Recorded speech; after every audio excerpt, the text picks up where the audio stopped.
হঠাৎ করেই সাইরেনের শব্দ, ঘুম থেকে জেগে ওঠে হাজার হাজার মানুষ। এই যেন এক মরণ সাইরেন। মুহূর্তেই দিক বেদিক ছোটাছুটি, প্রাণ বাঁচানোর চেষ্টায় মরিয়া সবাই। কিছু বুঝে ওঠার আগে বিভিন্ন শহরে আছড়ে পড়ে হাজার হাজার সবুজ রকেট ও মিসাইল। আগুনের গোলায় পরিণত হয় বিশ্বের নিরাপদতম শহর। বহিরাগত এই হামলায় হতবাক গোটা দেশ। অথচ এই দেশই আবার দাবি করে বিশ্বের সবথেকে ভালো গোয়েন্দা সংস্থা এবং আকাশ প্রতিরক্ষা ব্যবস্থা তাদের।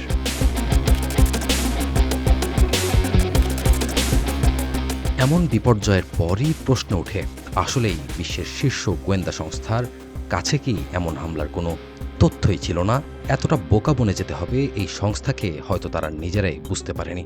মুহূর্তেই কাগুজে বাঘে পরিণত হয় এই সংস্থা, যার নাম মোসাদ।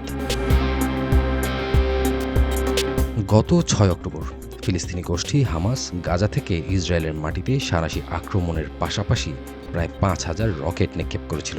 আর এই হামলার খবর পুরোটাই অজানা ছিল ইসরায়েলের এই গোয়েন্দা সংস্থা মোসাদের। এছাড়াও ওই হামলায় হামাসের যোদ্ধারা ইসরায়েলের ভেতরে 22টি স্থানে ঢুকে পড়ে। রান্নাঘর না হোক কান্নাঘর, গাজী কিচেন হুড স্বাচ্ছন্দ্যময় রান্নাঘরের বিশ্বস্ত সঙ্গী। মোসাদ ইসরায়েলের সর্বোচ্চ গোয়েন্দা সংস্থা। ক্ষমতা, শক্তি আর প্রযুক্তিতে এই গোয়েন্দা সংস্থা বিশ্বের শীর্ষ গোয়েন্দা সংস্থাগুলোর মধ্যে একটি। মোসাদের বার্ষিক বাজেটের আকার $3 বিলিয়ন। রয়েছে প্রায় 7,000-এর বেশি কর্মী।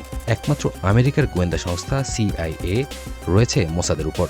অবশ্য তারা নিজেরাই নিজেদের সেরা দাবি করে। এছাড়াও এমন অনেক সংস্থা আছে যাদের অস্তিত্বের কথাও বিশ্বের কাছে অজানা, অথচ তারাও নিয়মিত বিশ্বের বিভিন্ন দেশে তাদের মিশন পরিচালনা করে আসছে।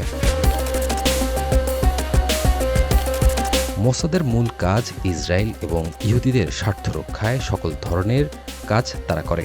বিভিন্ন দেশে দেশে রয়েছে মোসাদের শাখা অফিস কিংবা এজেন্ট। নানা দেশের নাগরিকরাও এই গোয়েন্দা সংস্থার হয়ে কাজ করে। অবশ্য গোয়েন্দা প্রযুক্তিতে মোসাদ বিশ্বের অন্যতম সেরা প্রতিষ্ঠান।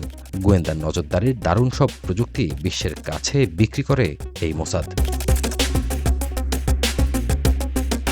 সেই মোসাদই হামাসের আকস্মিক এই বিস্ময়কর হামলা রুখতে পারল না। আর এ নিয়ে এখন সরগরম স্বয়ং ইসরায়েল। সরকারের শীর্ষ নেতারা মোসাদের কার্যক্ষমতা নিয়ে প্রশ্ন তুলছেন, জানতে চাইছেন এত বড় হামলার পরিকল্পনা হামাস অনেকদিন ধরেই করছিল, তারপরও মোসাদ সেটি কেন জানতে পারেনি? ইসরায়েলের নেতাদের কাছে তাই কোটি ডলারের প্রশ্ন, কিভাবে এবং কেন ইসরায়েলের নিখুঁত গোয়েন্দা সংস্থা এটি শনাক্ত করতে ব্যর্থ হয়েছিল।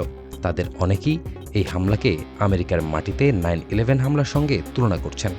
সেই সঙ্গে গোয়েন্দা ব্যর্থতার জন্য আঙুল তুলছে মোসাদের দিকে। মহিবুল কাদের, জিটিভি নিউজ।